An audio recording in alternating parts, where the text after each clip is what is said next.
جج صاحب مسلمان ہوں گے، انشاءاللہ یہ بل اپنے انجام کو پہنچے گا۔ وہی جملہ میں کہتا ہوں کہ یہ بل بڑھ جائے گا، بڑھ جائے گا، بڑھ جائے گا۔ ربیع الاول شریف کے آنے سے پہلے اگر مفتی عبدالقوی نے اور ہماری اسلامی عدالت انصاف نے اس بل کو اپنی جگہ پر نہ پہنچا دیا تو میں پھر پاکستان میں رہنے کے قابل نہیں۔ جیسا کہ آپ سب دوست جانتے ہیں کہ آج قومی اسمبلی سے، سینٹ سے اور اس کے بعد پاکستان کے صدر مملکت جناب آصف علی زرداری صاحب نے اس بل پر دستخط کر دیے جس میں کہا گیا ہے کہ 18 سال سے کم عمر کی شادی کو غیر قانونی قرار دیا گیا ہے، اور اس صورت میں اگر شادی ہوتی ہے تو بچوں کے والدین کو سزا بھی دی جا سکتی ہے، جیل بھی بھجوایا جا سکتا ہے۔ تو اس حوالے سے مفتی صاحب سوال یہ ہے کہ اسلامی نظریاتی کونسل اور مذہبی جو جماعتیں ہیں انہوں نے اس پر شدید رد عمل کا اظہار کیا ہے اور اس کے خلاف وہ اٹھ کھڑے ہوئے۔ تو مفتی عبدالقوی صاحب کیا کہتے ہیں اس بارے میں کہ یہ عمل ٹھیک ہے، یہ بل ٹھیک ہے یا نہیں؟ بسم اللہ الرحمن الرحیم۔ الحمدللہ مدینہ یونیورسٹی سے شہادت القانون اور فقہ الاسلامی کی سند کے بعد سن 2000 میں ہم نے اپنے دارالعلوم میں دارالافتاء کے ساتھ ساتھ اسلامی عدالت انصاف، آج مانا یہ ہے کہ 25 سال سے، اور ہماری اسلامی عدالت انصاف کو اللہ نے یہ اعزاز عطا فرمایا کہ میرے ہاتھ کا لکھا ہوا، میرے ساتھ 2 وکلاء ہوتے ہیں، 2 مفتیان کرام ہوتے ہیں،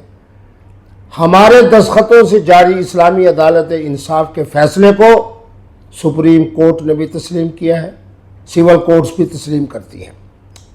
اللہ کا قرآن کہہ رہا ہے، میں کہتا ہوں کہ اتنی جاہل ہیں یہ لوگ،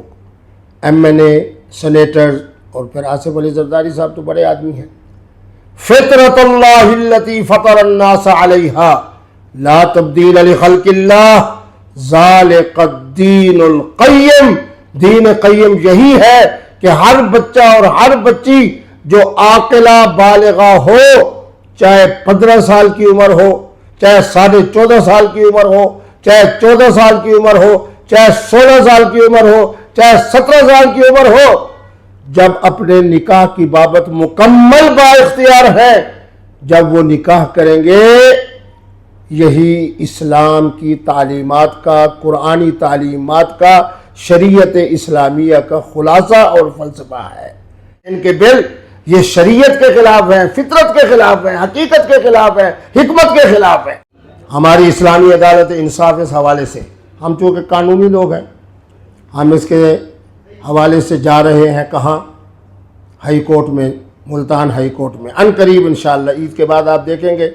کہ تمام سوشل میڈیا اور الیکٹرانک میڈیا پہ ہوگا کہ مفتی عبدالقوی صاحب نے اس پاس شدہ بل کے خلاف عدالت عالیہ کا دروازہ کھڑکایا ہے، اور انشاءاللہ جس دن مفتی عبدالقوی نے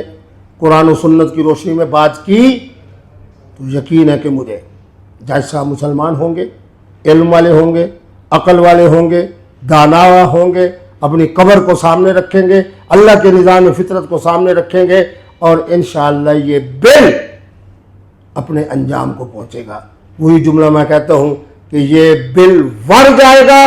بڑھ جائے گا، بڑھ جائے گا۔ ربیع الاول شریف کے آنے سے پہلے اگر مفتی عبدالقوی نے اور ہماری اسلامی عدالت انصاف نے اس بل کو اپنی جگہ پر نہ پہنچا دیا تو میں پھر پاکستان میں رہنے کے قابل نہیں۔ پاکستان میں مفتی عبدالقوی رہے گا، اسلامی عدالت رہے گی، اور یہ بل بڑھے گا، بڑھے گا، بڑھے گا۔